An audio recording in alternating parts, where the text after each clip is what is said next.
What's going on, everybody? This is Derek J407 here to give you my thoughts on Ring of Honor Final Battle 2018 live from the Hammerstein Ballroom in New York City. A show that top to bottom was an excellent pay-per-view, one of the best pay-per-views of any company all year, but especially the best one that I've seen from Ring of Honor this year. I haven't seen every single pay-per-view Ring of Honor has put on this year. I've watched bits and pieces of a few of them, but the ones that I've caught have all been great. But this one was really special for many reasons, particularly that it might have been the last night for a lot of big names and talents on the Ring of Honor roster, members of SCU, so talented, and of course the Elite, guys like Cody Rhodes and the Young Bucks, and people like that, who their futures are not extremely clear going forward. I think the best bet right now is that their futures in Ring of Honor are coming to an end very soon. All of their contracts are up, especially the Elite guys. Their contracts are up within the next month, and I think it's a pretty safe bet they're on their way out of Ring of Honor, but it's more of a question of where are they going rather than anything else. So it was a big night for all that. It was very emotional, and it was a very huge night full of great wrestling, twists and turns. Well, not really too many twists and turns, but a lot of great wrestling, a lot of brawling, just chaos. Like in that main event, that ladder war was insane. So I'm gonna try to go through all of it. Like I said, a great show. So let's go ahead and start from the very beginning. We had the opening match, Kenny King taking on Eli Isom, or Isom, I'm not sure how you pronounce it. He's somebody from the ROH dojo, and he got the chance to come out here and have a match with Kenny King, and he looked pretty impressive for the most part. Kenny, before the match even started, cut a promo on him, just a heel promo saying, he's not worth it and all that kind of stuff, and he doesn't belong in the ring with somebody like him and all that kind of stuff. And they proceeded to have a match. Kenny cheap shotted him, but Eli, showed a lot of really impressive moves, but in the end, it was Kenny King who got the win with the Royal Flush, as he should have. But yeah, a good little showcase and spotlight for Eli Isom for a little while, but it was pretty much a throwaway match. The next match was one of the matches that I was looking forward to a lot on this show, for the Ring of Honor Television Championship between champion Jeff Cobb and Hangman Page. Of course, Jeff Cobb, for those of you who don't know, is the monster Matanza Cueto in Lucha Underground. That's where I was first introduced to him, and since then I've seen his work. A few things I've caught on YouTube. I've seen him compete in New Japan, I believe, and now he's been with Ring of Honor for a few months now, and he is the reigning TV champion.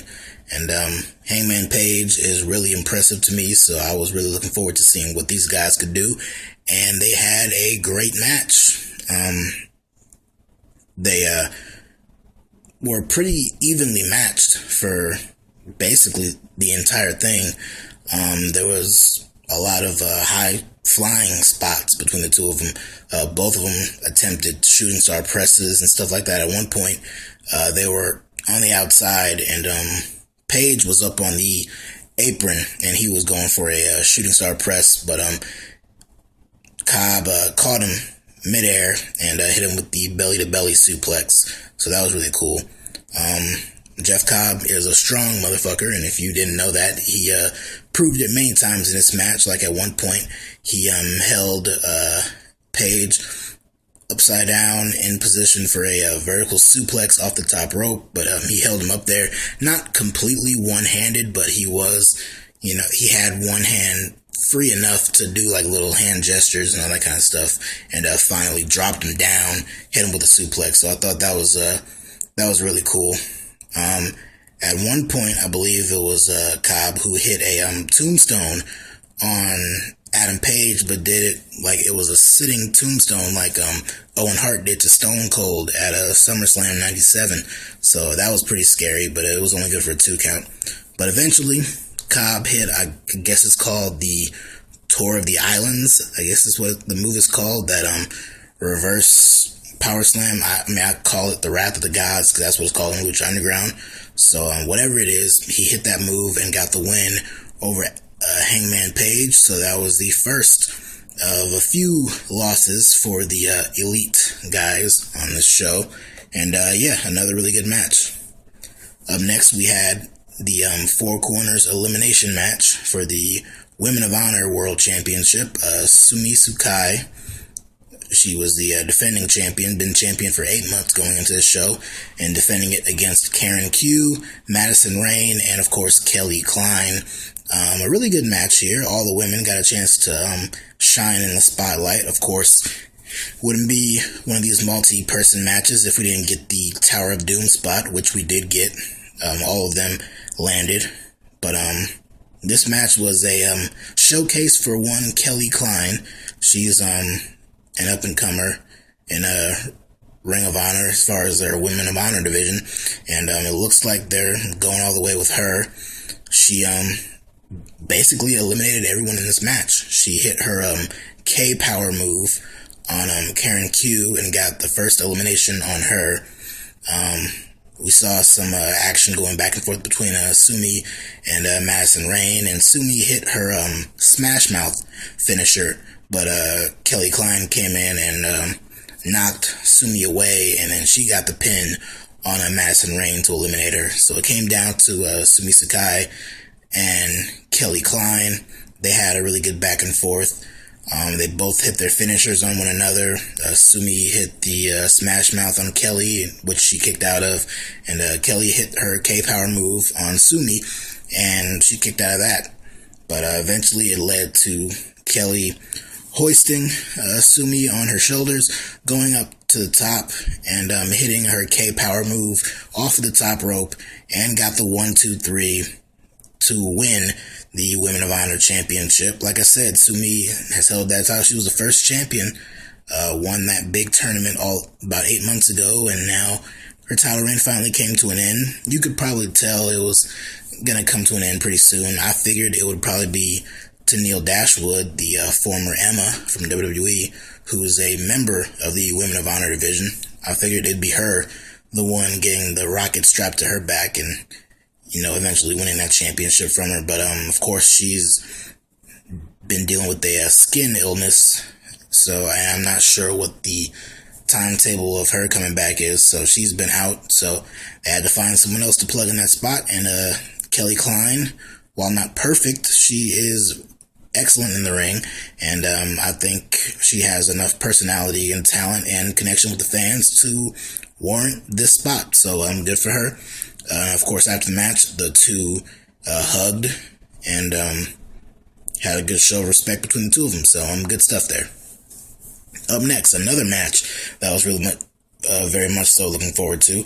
Jonathan Gresham, the Octopus, as they call him in Ring of Honor, taking on the debuting Zack Sabre Jr.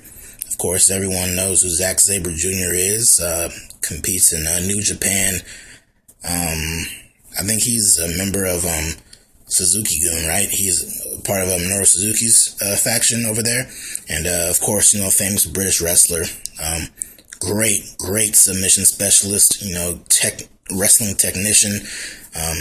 Seen him have really good matches with the likes of Kurt Angle and people like that. And, hell, he was a part of the Cruiserweight Classic a few years ago and had some pretty good matches in that tournament. So, good to see him wrestle in a prime spot like that. Well, he's been wrestling in prime spots on New Japan, but still a prime spot in the States. Again, I haven't seen him wrestle a match in the States since the Cruiserweight Classic a few years ago. Not saying he hasn't wrestled, but I haven't seen him have a United States match since then. So, yeah. Well, at least now in New Japan. Anyway, Sabre is a cocky bastard. So before the match even started, when he was making his entrance and stuff, he went over and slapped Gresham in the face, And multiple times in the match, he was slapping Gresham in the face, and Gresham wasn't taking that shit, and he flipped him off and slapped him a couple times too. And at different points, they were having slap fests, but that came after the two of them were having really cool, unique submission holds, put them on each other, and countering each other's submissions and that kind of stuff. Of course, if you've seen a Zack Sabre Jr. match, he is an excellent submissionist. Is that even a word? Submission specialist. I'll just go ahead and keep it simple. Keep it simple, stupid. But yeah. So Sabre is just a joy to watch in that regard. So seeing him do a lot of these moves on Gresham was really cool, and he ended up getting the win. I believe it was Gresham who was about to lock him in a submission or try to pin him or something like that. He was going for a bridge to try to, make whatever he was doing more effective, and Sabre reversed it and turned it into some kind of seated roll-up maneuver where, he had his legs down and he was rolling them up, and Sabre kind of leaned back and had his head kind of stretched back on the mat and shoulders up and all that kind of stuff. Got the 1, 2, 3, and he kind of snuck out of the ring, so he just got the win, and apparently he's confirmed to be wrestling on the Philly tapings tomorrow night, as of this recording, tomorrow night, the 15th, so he will be appearing on ROH television pretty soon. So this is not the last of Zack Sabre Jr. you will be seeing in Ring of Honor, and that's good, because the dude is an excellent wrestler, and I look forward to seeing him compete in Ring of Honor even more. Up next, we had a match between Dalton Castle and Matt Taven for Matt Taven's real Ring of Honor World Championship. In case you don't know, he's claimed to be the true Ring of Honor World Champion. He has his custom belt. It's purple. It looks okay, at least for as far as a custom belt is concerned, but I dig his gimmick. These two had a pretty good match here. Nothing really all that special. There was a really scary move early on. Dalton Castle was on the outside, and Matt Taven was going for a dive over the top rope, and he did the dive, but then Dalton Castle moved, but Taven collided rib first right on the security barricade, and he kind of just slid off and kind of laid there pretty much limp and dead for a very long time. It looked very brutal. It looked like he cracked a rib or he basically killed himself. It looked awful. But he was able to get back up, and he went right after Dalton Castle and ended up throwing him into the steps over by the entranceway, the staircase they have connecting the entranceway. Well, not connecting, but it leads to the ring. They walk down steps, so that staircase right there, he threw Dalton Castle into that. Of course, other members of the Kingdom, on behalf of Matt Taven, interfered in this match.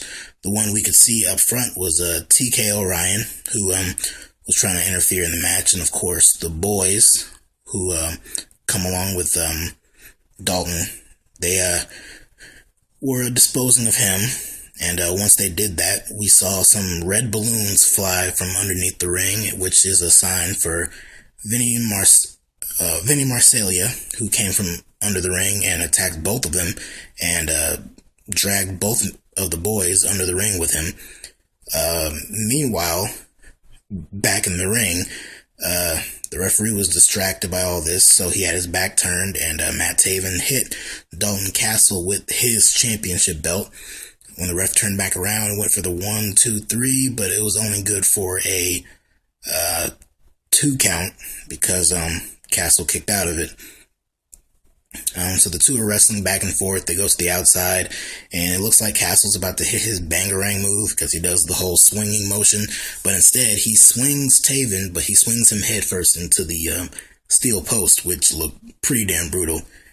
He puts him back in the ring, goes for the cover, and then on the outside, I believe it was TK, one of the boys came from back under the ring, so he literally tossed the boy into the ring, into break the cover. So I thought that was pretty unique. And at this point, the referee was getting sick of TK's shit and tossed him out of the ring. Tossed him out of ringside, so kicked him out. And, meanwhile, Dalton and Taven are wrestling some more. He hits him with the bangarang, but he hits it too close to the ropes, so Taven managed to grab the bottom rope to break up the fall.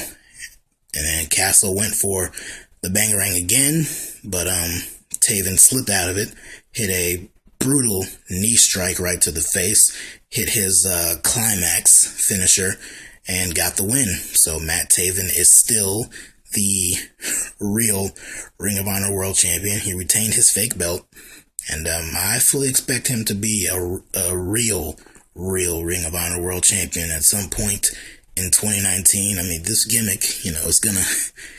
I mean, I'm sure it can go on even longer, but I mean, at some point you just know he's gonna win that title. I know there's some people who are probably ahead of him as far as getting title shots and getting the chance to win the title, but I mean, with a lot of talent leaving Ring of Honor next year, somebody like Matt Taven will really be able to get boosted up on the totem pole, and I'm pretty sure whether he stays this heel or if the fans eventually embrace him as someone they love, and he, you know, whatever role you put him in, he's gonna be a world champion at some point next year.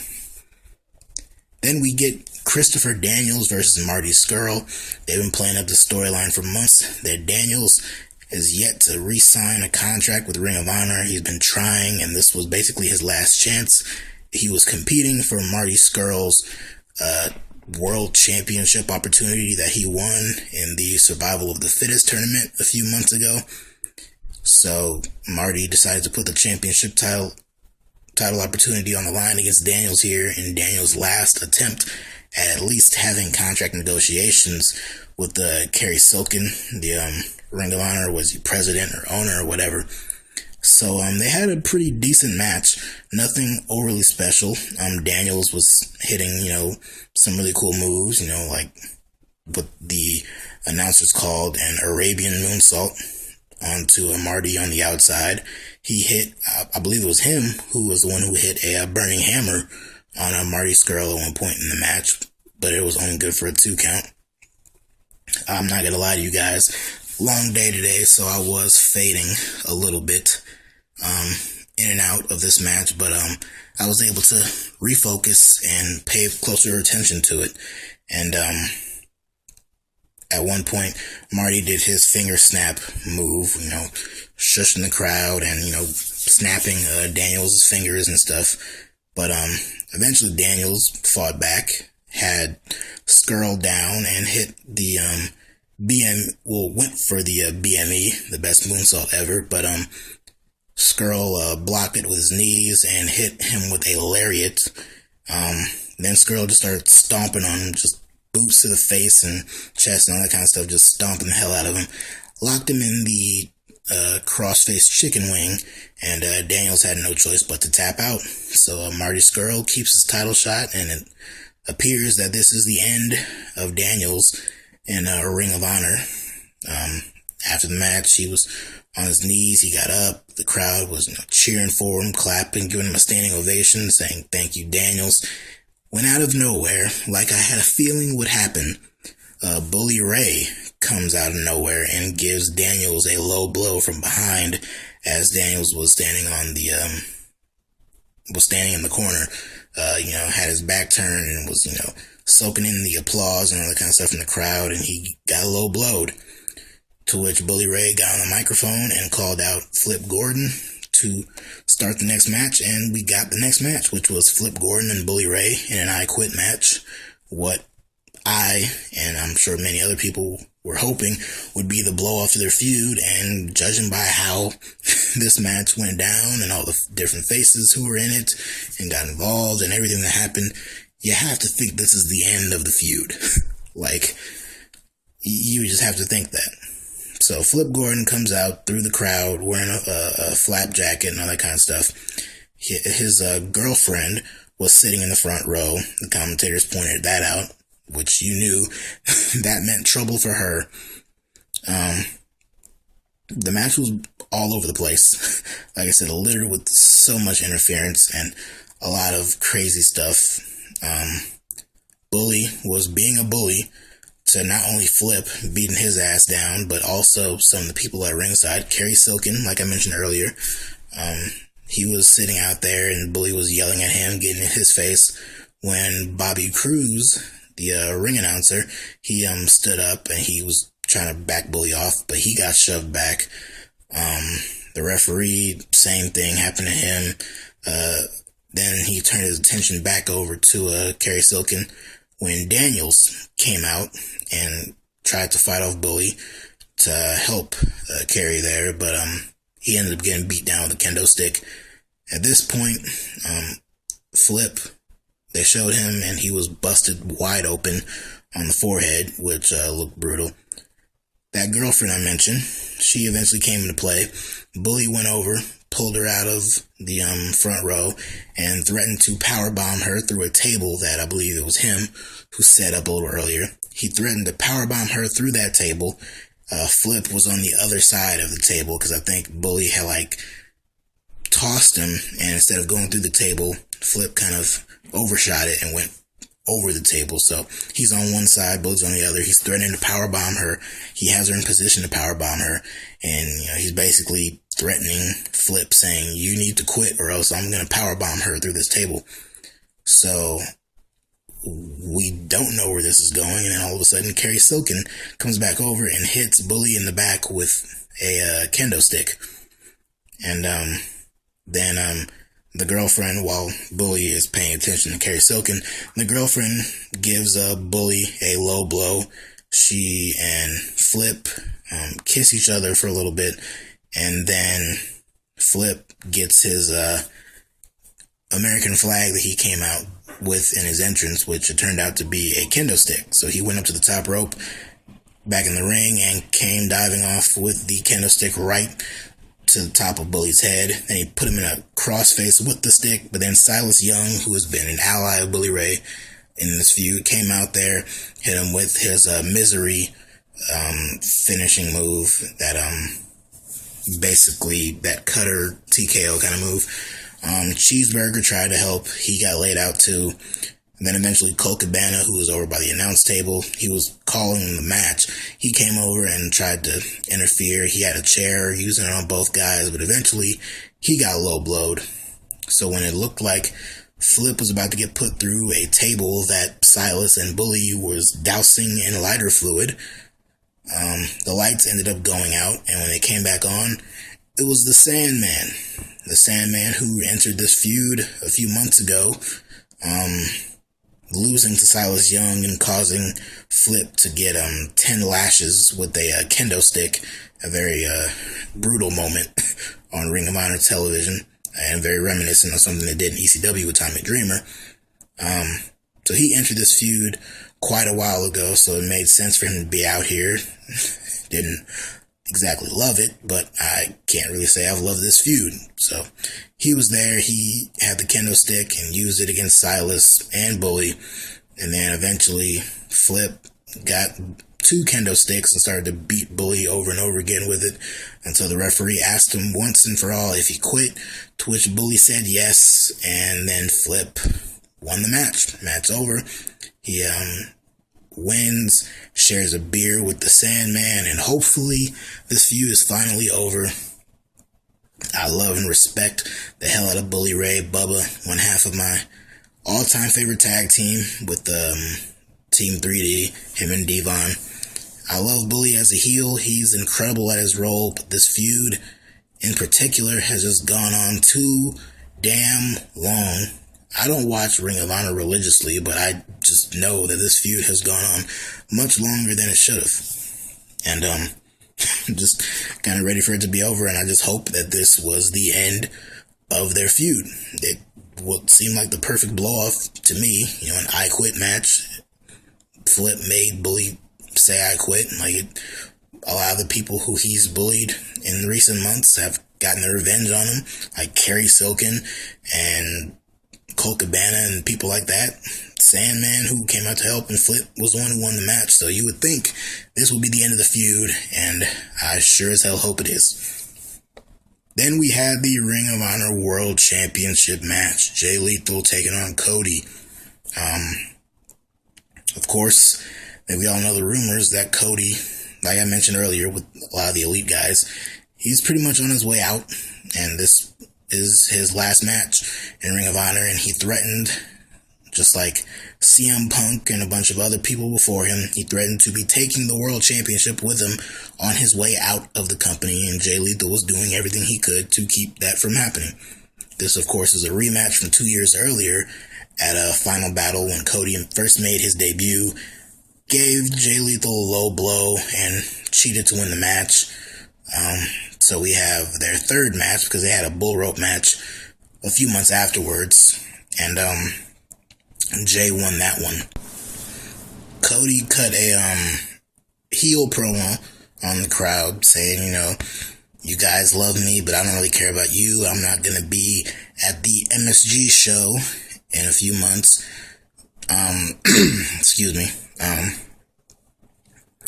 So yeah, which prompted the fans to chant Stardust at him, which I thought was funny.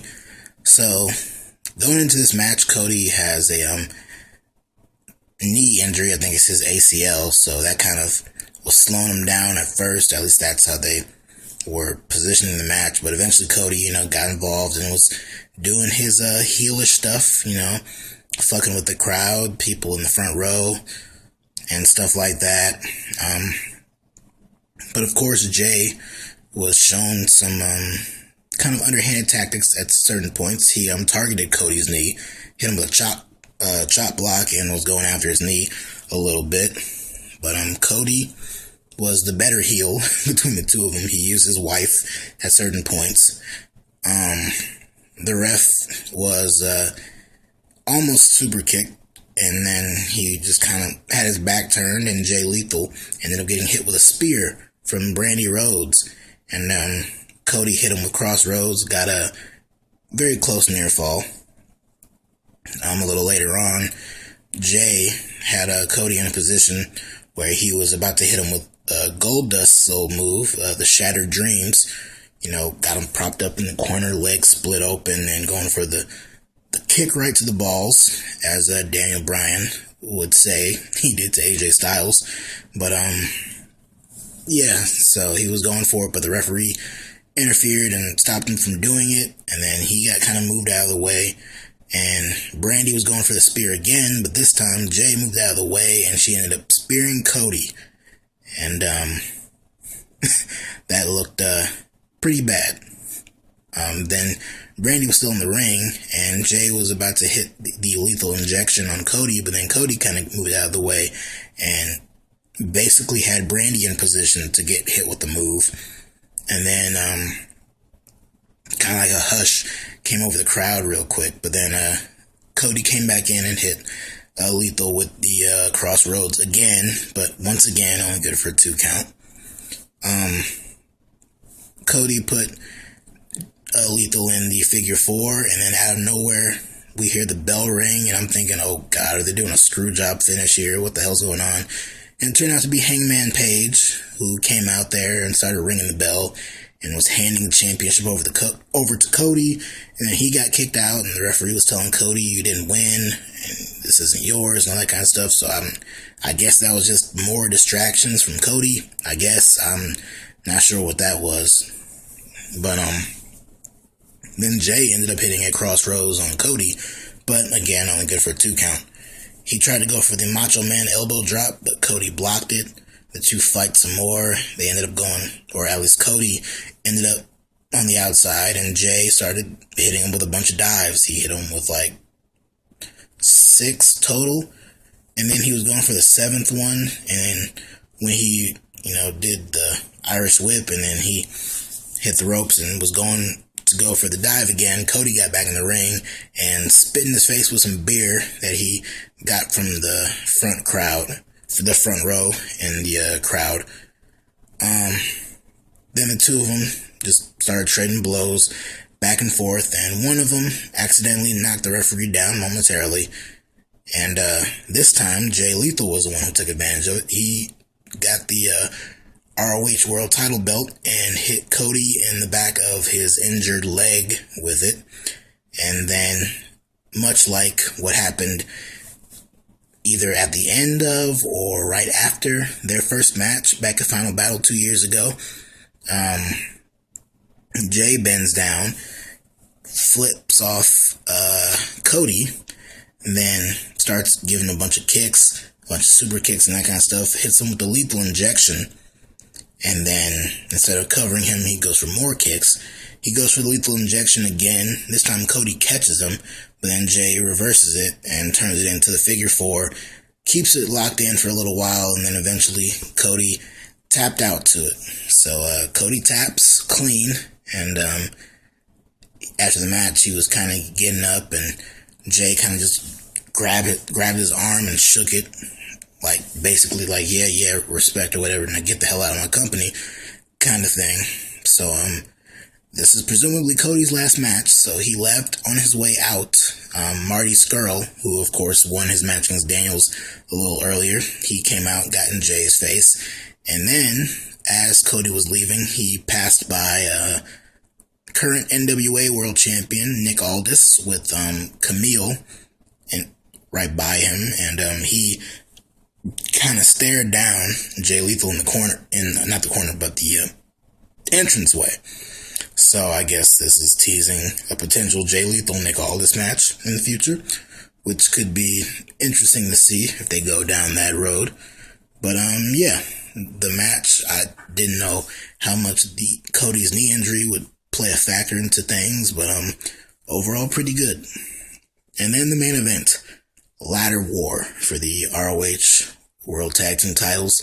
The champions, Frankie Kazarian and Scorpio Sky, representing SCU, defending against the Briscoes, Mark and Jay, and of course Matt and Nick Jackson, the Young Bucks, in what appears to be their last Ring of Honor match. So, I assume that's why this closed the show.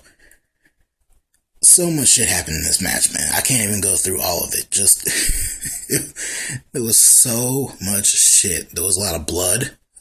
Kazarian, he was busted open early on. Eventually Jay Briscoe, he was bleeding. Guys were crashing through tables, ladders, and stuff like that. At one point, Jay Briscoe brought out a staple gun and threatened to use that on Frankie Kazarian, but ended up getting low blowed by Kazarian, so thank God that didn't happen. Matt Jackson, he got a sledgehammer in his hand, and he was teasing using it on Jay Briscoe, who by that point I think was bloody, so he was kind of begging Matt to do it, but then Matt kind of tossed it out of the ring and hit him with a super kick instead. And I saw people on Twitter kind of theorizing that. I wonder if that symbolizes the Young Bucks turning down an offer from WWE, kind of like saying, this is our offer and we're just tossing out the window. It was reported that Kody turned down an offer from WWE a few weeks ago, so I wonder if that was kind of what that was symbolizing. But either way, it was very interesting to see a sledgehammer at all involved in this match, even if it didn't get used.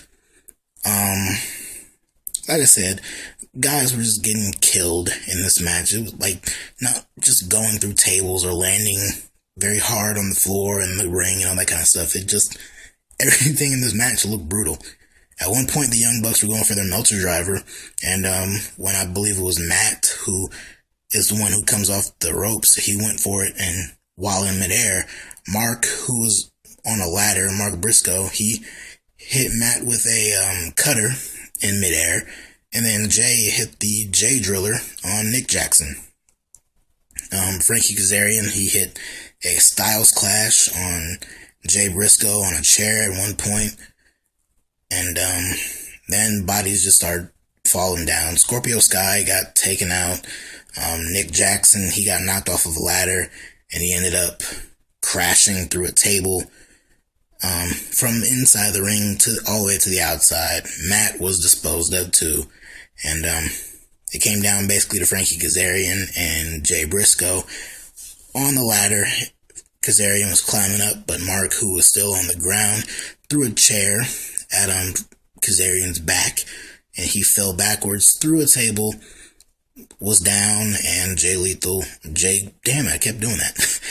Briscoe climbed the ladder and unhooked the championships so Jay Briscoe and Mark Briscoe, the Briscoe brothers, win and are now the new Ring of Honor Tag Team Champions, their 10th time as the Tag Team Champions. And just a big way to end the show. I didn't see what happened after the pay-per-view went off the air, but apparently the Briscoes and SCU were out there. Eventually, Kody and Daniels and I think Paige and Marty's girl, I think all of them were in the ring together. They cut a big promo and all that kind of stuff. They hugged and raised each other's arms. So I guess this was their send-off. Although I think, from what I read, one of the Young Bucks said something about, we're going to see you all in New York City. I don't know if that implies the Young Bucks will be on the MSG show WrestleMania weekend, or if it means something else. I'm sure all of you know about the rumors of there being this all elite wrestling organization coming next year. There's something to it, I'm sure. So, but that's just a story to watch out for early 2019 next year. But, yeah, so it looks like they're done. They're all done with Ring of Honor. And, Ring of Honor looks like they just hit the reset button on things and are going with certain guys like the Briscoes, like Jay Lethal, got Kelly Klein, got, Jeff Cobb as a champion. Still got Marty Scurll around. You got Zack Sabre Jr., at least for stuff here and there. So you got guys still in the mix that you can build around. So it's not like they're going to be destitute without those elite guys. But guys like the Young Bucks and Kody and guys like that, they've been positioned as top stars for so long in Ring of Honor. It'll definitely be, you know, a rebuilding phase without them, but it's not like they're gonna be, you know, horribly off. You know, Ring of Honor, they can survive it. There was a time before the Young Bucks, there will be a time after, and unfortunately that time is now. But I'm gonna follow the Young Bucks and Kody and all them wherever they go next, but I will miss seeing them in Ring of Honor. So my thank you goes out to them for all they've done, especially tonight in that ladder war. That shit was crazy. But yeah, like I said, top to bottom, a great show. I'm sure there will be nothing at TLC this Sunday that will come close to what we saw in that ladder war main event, but I'm sure they're gonna try. And that will be the next time I talk to you guys, TLC. So until then, take care, everybody.